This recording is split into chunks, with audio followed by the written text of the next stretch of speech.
বাংলাদেশ থেকে একটা বড় খুনিকে এসটিএফ অ্যারেস্ট করেছিল, জেনে রাখুন। যা নিয়ে বাংলাদেশে অনেক রেভলিউশন হয়েছিল। অন্য দেশের কথা আমি বলছি না, আমার বলার অধিকার নেই, কিন্তু আমি যেটা বলছি পয়েন্টটা, তারপরে তারা মেঘালয় দিয়ে বাংলায় চলে আসে। বাংলায় যখন চলে আসে তখন আমাদের এসটিএফ তাকে ধরে, এটা তাদের ক্রেডিট।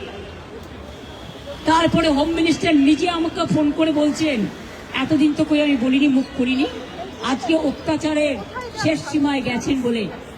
কারণ এটা জানে, আমি এখনো নামটা বলছি না ভদ্রতা করে, বাংলাদেশের লোক উত্তাল হয়ে যাবে। আমি সেটা চাই না, আমি দেশকে ভালোবাসি। না বলবো না দেশের স্বার্থে।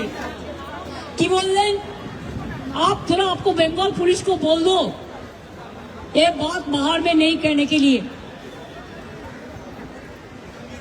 ये देश के लिए है। কাকে দিয়ে খুন করিয়েছিলেন, কার কার নাম বেরিয়েছিল?